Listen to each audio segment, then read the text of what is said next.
Hello and welcome. I'm as always your host elizibar, and that's my map. We're in my office. Not my office at work, but my home office, and it's got a map in it. Because maps are cool. Hi. Today we're going to talk about Alex Marr. You know what, I might just sit down for this. You know, I used to do all my videos when I was talking standing up, but I think I'm going to sit down. I got a nice comfy recliner. Maybe this will lure Phantom in and she can join us. So, Alex Marr. I'm probably mispronouncing that name. I don't think in the couple of videos I watch, I look at my computer, I don't even have one open. I don't know why I looked over there. I don't think I ever heard anybody say the last name. So we're just going to go with Alex. Alex. Alex is insane. And I'm not saying that because Alex is trans and got his dick cut off, which is actually the moment when the insanity started. I don't know if that's related. It's probably not. And I probably just offended a million people, and I apologize for that. It's just a weird coincidence. So what's going on? Well, Alex is abusing DMCA law to put copyright strikes on videos that have things in them that he doesn't own. Or it doesn't own. Let's go with it, because that's the gender-neutral pronoun. I will offend everybody equally if I use it, so that's what I'm going to do. It's actually a cool recliner. It rocks. Also, yeah, it's really comfy. No wonder Phantom likes laying in it. So Alex, this person, they get a contract. They're working on music. Video game composer. Career I could totally get behind. I've never really been a composer, but man, I've done music. I don't actually know which one of the members of the band owns the copyright to our music. If we ever tried to publish it again, it would probably turn into a big mess, but you know, I've been in music before. I can totally respect that as a career choice. So Alex got paid like 40 grand to write music. It was a work for hire contract. Alex then didn't like the terms of the contract. Well, Alex went on medical leave for a little while. Okay, that's when the penisectomy happened. And then when Alex got back from that, it decided, hey, I'm not getting paid enough money. So instead of taking the 40 grand that that it had already been paid, so I'm just being offensive. The offense is intentional, so if you're offended, that's a little bit intentional on my part. But mostly it's aimed at Alex, because Alex is not being nice to people, so I don't want to be nice to Alex. That's what's going on. So I don't want you to be offended by my word choice. I just want Alex to be offended by my word choice.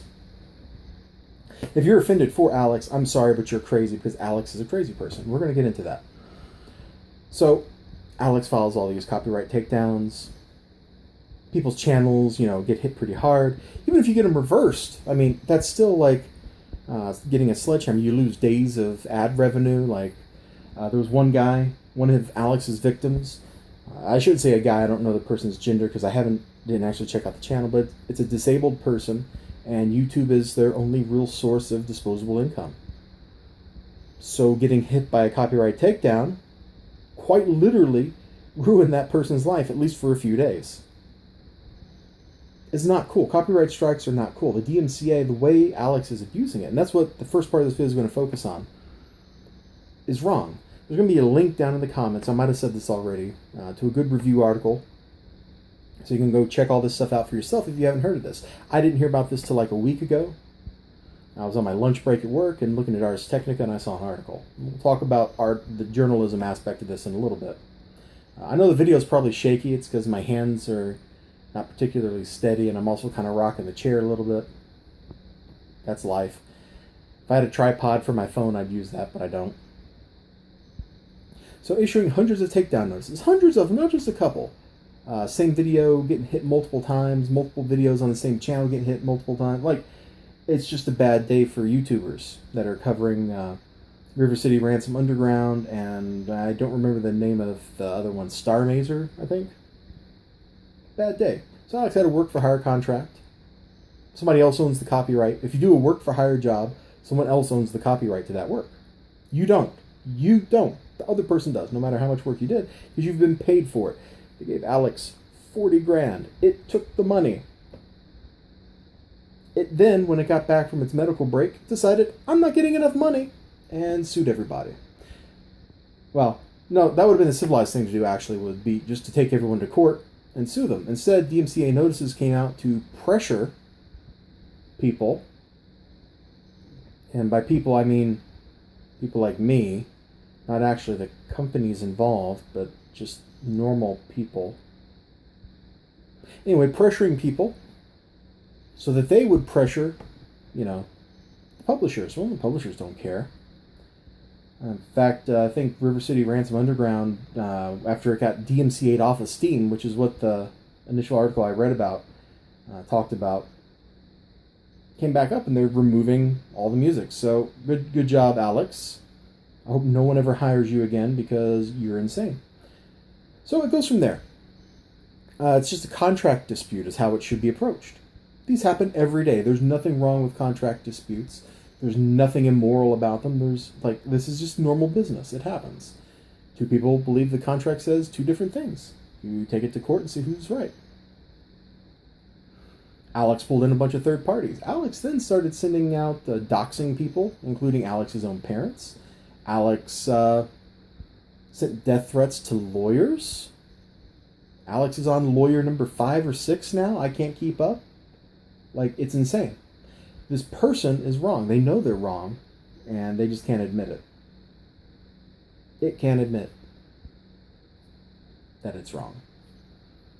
Is that offensive enough? I hope that was offensive. Now, if I was one of the channels that were hit with this copyright notice, I would be gung-ho. I would countersue. I would get that legal precedent, because this would be an easy case to win. And if you get that legal precedent protecting people that make content like, oh no, the incidental music in the background is considered fair use, that would be a huge copyright win. Somebody should do that. Somebody should totally sue the pants off of Alex Maurer. Or skirt. I don't want to presume clothing choices.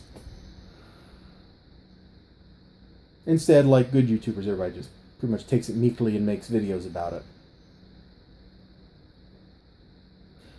The DMCA is a good thing. People will complain about it because, it's not strong enough or whatever. And yeah, that is a very valid complaint. It's not a very strong protection, but it's a great protection for what it is. Because without it, sites like YouTube, Twitch, Pinterest, Facebook, anything where people can post things couldn't exist. Because the site owners would just get sued out of existence. So if YouTube did exist, it would just be like going into Blockbuster Video. You could watch the things that they say you can watch. You go to Netflix. You can watch the videos that Netflix has made deals with and also their own content. YouTube would be just like that. It would take the U out of the YouTube. And you'd just be left with tubes. The internet is a series of tubes, right? So it's a good thing. The problem is there's no protection for the people posting stuff when they get hit. So whether the right thing to do is, you require a $25 fee, and as somebody who owns the copyright to various things, I've got writings, videos, music, I own the copyright to stuff. If I had to pay a $25 fee to get it taken down, I don't think I would really care. That doesn't seem particularly burdensome to me.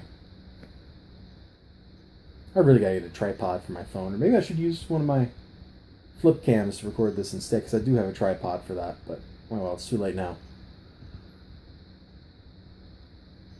Or maybe the other thing is you actually have false notices have a penalty other than perjury, because perjury is the only penalty prescribed in the DMCA for false takedowns. Perjury is also very hard to prove in court, because how do you prove that someone knowingly lied under oath? It's really hard. I mean, if somebody says something that is like, oh no, I wasn't at place X, and you produce a picture showing they were at place X, that's really easy, because that's not the content of their head. But if it's something like, oh no, I believed I owned the copyright to this, and so I can issue the notices, well, the person's crazy. Alex is crazy. So Alex may, in fact, believe that delusion, which means it's not perjury.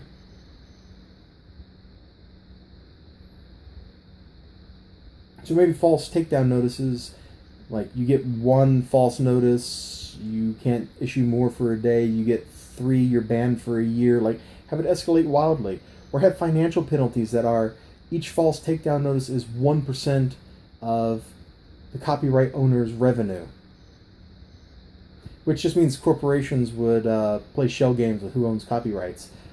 So maybe the ultimate owner would, like, all the way up to... Oh, actually, how about the CEO's salary? We'll just dock the CEO. Every false copyright notice is 10% of the CEO's net worth. I bet you wouldn't have very many false copyright notices. Notice I picked net worth, not revenues, not take-home income, not like anything like that. But we will just dock what you own directly. So if you own stock options, you're going to pay 10% of the value of those, and every CEO of any major corporation does, because stock options are how they cash out. If you own stock, if you own a mansion, if you have $1 billion in the bank, whatever, this would hit Warren Buffett just as hard as it would hit anybody else, which is why it will never actually happen. But some kind of enforcement mechanism is the only change that the DMCA really needs. The sad thing is, if we got any Congress, whether it's Democrat, Republican, or it was all filled with the first, 500 names taken out of the phone book, special interests would ensure that things would get carved out in such a way that we would all get screwed. So DMCA is not great, but it's good enough for now, and hopefully we get something better, but we probably won't. That was thing number one I want to talk about, just the DMCA abuse aspect of this. The other is the news coverage. So I found out about this like a week ago from Ars Technica. That article was really strange. It was like, game taken down off of Steam by DMCA. Alex, musician, didn't like it. Contract dispute. And I'm like, oh, this doesn't sound like a big deal. What's even being reported? Then I started reading the comments, and that's how I found out Alex is one crazy person. Death threats to lawyers, not actually following the law, like just absolutely terrible person. Doxed its own parents at one point. Like, what the heck? Like, it doesn't matter how mad I am at, like, my mom. I'm not going to, like, dox her, try to get her in trouble, or swat her, or whatever. That's stupid. It's your parents. You're stuck with them. If you don't like them, I'm sorry. And some people do have really terrible parents, but that doesn't appear to be the case in this case. Just a crazy person. Just a crazy person. One more time. Just a crazy person. Sometimes it takes like 3 times to get a message across. One of my professors used to say, 3 times. You must do it 3 times. He was a cool guy. Died of cancer like 10 years ago. It's a real shame. He was a pretty nice guy. His wife was really nice. I remember we went over to their house. She made really good balaclava. It was, or baklava, however that's pronounced. I don't actually know how to pronounce it because I confuse it with the beret type hat. Yeah, isn't that sad?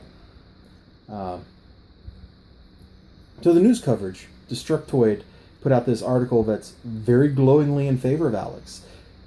Ars Technica puts out an article that at best could be described as neutral and missing information. They later updated it after a Kotaku article came out, which also was on Alex's side, talking about how Alex is the victim in all of this. What?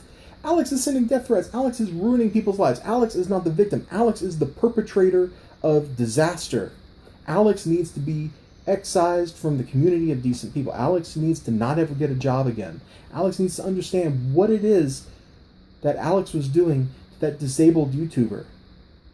Until Alex understands that and repents, Alex shouldn't get a job. Alex shouldn't even be able to flip burgers at McDonald's, which is actually a pretty hard job to get these days. There's a lot of unemployed people out there. And McDonald's and other fast food restaurants are also rolling out robots to replace them so that they don't have to pay $15 minimum wages in Seattle and places like that. So, the robot revolution is coming to fast food. But Alex should, be ruined professionally. Alex should never work again in any field. I don't care how menial. Maybe Alex can work in a salt mine or something. That's probably worse than being unemployed. So the news coverage, all right? So 3 glowing articles. Do you see anything else about it? Like anywhere? Like talking about how Alex is out of control, how Alex was committed to a psych ward, not a psych ward, for a psychiatric evaluation. It's an involuntary commitment. Somebody actually convinced a judge that Alex was a danger to itself and to others. Like, this is some serious stuff. Alex got out. Alex wasn't that crazy. Alex wasn't like psychopathic or something. But still. Oh, my hand is really shaking. Let's swap to the other hand here. Something like this. Hi. Hopefully this one's shaking less. So I'm going to invoke like the specter of the past, alright? Some people have already jumped to this, I'm sure, out there. Like Gamersgate, okay? So let's distill Gamersgate down to what it's about at the very beginning. Some chick slept with a guy who does reviews to get a good review. She cheated on her boyfriend. This blew up. Everybody focused on death threats and gender issues and social justice crap. It doesn't matter because it's not what it's about. The whole core of the thing was, hey, gaming journalism can't be trusted. And that's exactly the case here. Gaming journalism can't be trusted. Gaming journalism is trying to make Alex out to be the victim, Alex out to be a saint, Alex out to be a great person. Why? Because Alex cut his dick off. Alex is totally like, they're like, oh, this minority must be protected. No, Alex is in the wrong. Your articles do not have to be fair and balanced because there is no balance. When you have evil on one side, when you have somebody that's insane, that is ruining lives on one side, and on the other side you have people going, hey, maybe you should look at your contract and see what you actually signed, Joe. One of these is evil. One of these is wrong. One of these is people trying to protect their livelihoods. So now, you could say Alex is trying to protect its livelihood, but you'd be wrong because Alex was paid $40,000 for work before Alex went on medical leave. It was like, that's pretty good money. Like, my mom has worked a lot harder in her life every day for less annual money than that. If you decided, hey, elizibar, we want to hire you and your band and we're going to pay each of you $40,000 a year and you're just going to make music, you would suddenly have my band back together like in a day. Like, because that would be, we're doing the thing we love and we're getting paid for it. It doesn't matter. Like, we're sold. Done. Let's do it. We'll make you all the video game music you want. It'll be weird and experimental and probably full of like static and hiss intentionally. And also have me doing bad vocals. But, you know, it would exist. You would start getting your money's worth right away. It's a cushy gig. It's a stressful gig. Any kind of creative work is super stressful. I don't want anybody to think I'm not saying that it isn't, because it is. I know that from experience. But it's a cushy gig. And Alex is out there destroying professional relationships that Alex has built with publishers, developers, other musicians. And for what? Crap. Because Alex is insane. And the news media, the gaming journalism, I should call it the news media, gaming journalism, the gaming media is covering for this stupid, insane, cruel person. And it's not cool. Like, so example of how this is kind of going down. And I haven't followed it in the last couple of days because I've been too dang busy. And by too busy, I mean it's been me and Phantom hanging out on my couch a lot because she likes to snuggle. She can't help it. But, so, in the comments of that Ars Technica article, and I read the comment section there a lot, because there's usually links to really good stuff, and there was a ton of good stuff. There's the article I'm going to link below. You should check it out. It's got a great summary. If you want to, like, dive into this, it is a perfect, like, stepping stone into the whole crazy world of Alex and DMCA takedowns and copyright stuff. It's awesome. Somebody had later linked an article from the Daily Caller, which is like, I'm told it's like a crazy right-wing thing. And the immediate reaction is, oh no, transphobia, this person said Alex is trans. And it's like, well, yeah, you just admitted Alex is trans. But it's just because it comes from the other side. They don't like it. Truth shouldn't matter where it comes from. Truth is just true. You can take an issue with how people say something. Like, I have been intentionally offensive, calling Alex it. I may have used he once or twice in here. I haven't been policing my language at all. Whereas Alex would prefer to be called she. And I'm not picking a side and all that or whatever. I don't care. I treat people as individuals, and if that's not cool with you, then I'm sorry that that's not cool with you, but that's just how I roll. People who are worth being treated decently get treated decently. People who destroy people's lives don't. I'm still not going to advocate like violence or death threats, and I would never do that. But Alex should be out of work. And these gaming journalists that are writing about this and are covering for Alex, because how does an article appear on Ars Technica one day? Then like a couple of days later, an article appears on Kotaku with the same talking points and an even more glowing position. Then Ars Technica's article immediately gets an update, like later that day, about how Alex is the victim, and here's some stuff from the comments section because other people did my job for me. Like, it's insane. There's collusion. These journalists, and I should use quotes around that, these journalists, because they're really bought and paid for shills for big gaming corporations, go try to find bad game reviews of big company games, unless it's absolutely disastrous, like Assassin's Creed, was it Unity? Was that the one where like people's faces were melting and stuff? Unless it's something like that egregious, you're not going to find bad reviews of big company games. They just don't seem to happen anymore. I remember when I was a kid, I could look at GamePro and I'd see, a Capcom game get 2 out of 5 or whatever.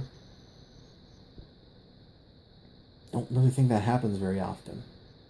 I'm actually trying to remember the last time I saw a bad review, and it might be the Assassin's Creed one, or maybe not the newest Resident Evil game, but the one before that might have got a bad review from somewhere. There's collusion. They're all reading the same talking points. They're all taking the same marching orders. Or, probably what's worse is they're conspiring together to generate the talking points and marching orders instead of being individuals and approaching things from their individual perspective of, hey, here's what's going on, here's what I think about it. It's, okay, we got to push our message, push our agenda out, and get people on our side so that Alex... the news of Alex's death threats don't get out, or like stuff like that. Now, you can't argue against truth for forever, and so like updates to articles and stuff have talked about this. Like the Kotaku article mentioned death threats. It might have mentioned Alex received some death threats and then immediately issued some with the justification that, well, if I got some, it's okay to send them. That's how crazy people think. That's how sociopaths think. That's not cool. Ultimately, at the end, after the DMCA stuff, after the media is colluding and all giving the same talking point stuff and are actually factually wrong, at the end of the day, somebody really needs to get Alex help, because Alex is out of control. Alex is going to spiral down, and it's not going to be pretty for anybody, much less the people around it. And I'm going to soften my stance a little bit, because that's mean. I'm talking about we need to get Alex help, and then I insult Alex, and that's not cool. Alex needs help. Alex is on like lawyer number 5, maybe 6 by now. I don't know. I haven't like checked in on the status of this story because the particulars don't matter so much. It's just, this is a great, terrible example of how things are wrong in this particular section of society. And somebody needs to get Alex the help that she needs. Alex needs some serious counseling. If you're not going to listen to your lawyer when they tell you, no, you signed a contract, and then you fire them, and you do that through 5 lawyers, I think there's a pretty good case to be made that you're not all there.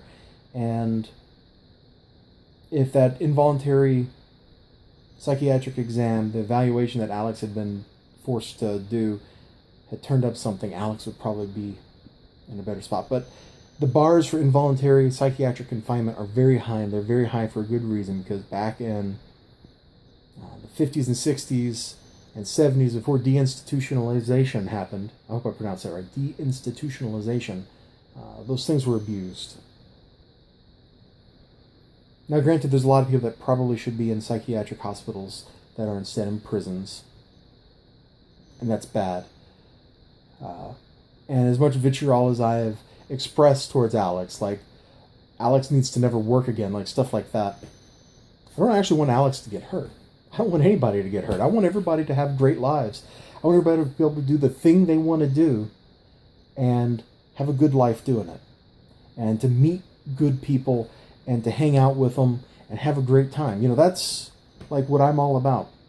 That's what my channel, I try to make it all about. That's why I try not to be negative when I'm playing games, and even if I'm dying a million times.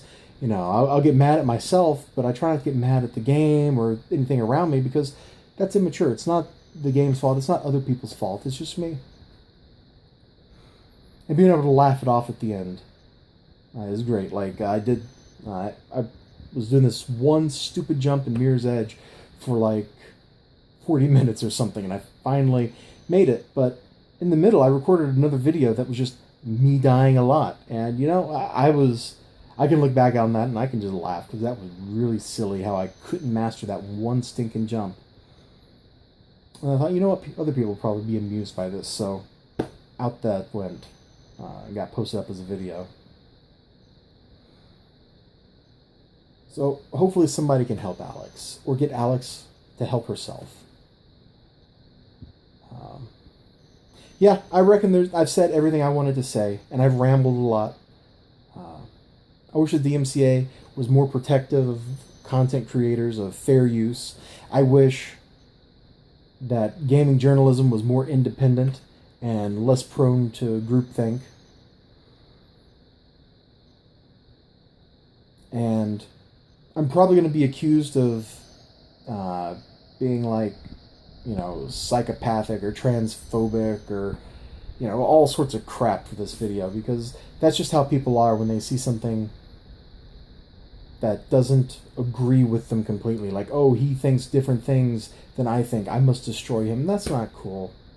It's probably going to happen, and if it happens, it happens, and I'm not going to take it personally, because the people saying that kind of stuff don't really know what they're doing. So thanks for joining me as I got... this is basically all stream of consciousness. Like, I planned out my 2 talking points. Like, I wanted to talk about the DMCA, and I wanted to talk about... wow. I just talked about it. It's streamed out of my consciousness. There wasn't any writing or planning behind it. It was just all rambling. And thank you so much for listening to me. Pudding, I did see your comment of why is Alex, on your agenda. Alex is on the agenda because I think there's a good discussion to be had about reforming the DMCA and making it so that it protects people that make videos, that remix things, that do all that kind of good stuff that we consume on a daily basis on YouTube and Twitch and Bandcamp and Facebook and Twitter and wherever else. There's so many social media and like artist type sites out there. I can't keep up with it. So that was reason number 1. And reason number 2 is also the news coverage, because the news coverage of this, if you look at mainstream gaming journalism, is way too heavily slanted in favor of the party that's wronging other people. And they seem to share talking points, and that's not cool. I don't like that. I don't appreciate that. And I don't think anybody out there should like that, although some people probably do.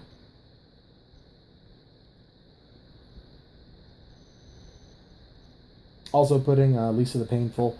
I don't know why I didn't get that on my list of games to play, but it's on there. I'll leave you a comment somewhere else about that. Anything else I want to say while I got you guys? I don't think there is. So I actually have to get ready to go pick somebody up at the airport now. So I will see you all later. You have a great day. I'm going to stand up, move the camera back, So you can see the picture, the map. We'll do this, huh? Yeah, you see that? Boom. Bye-bye.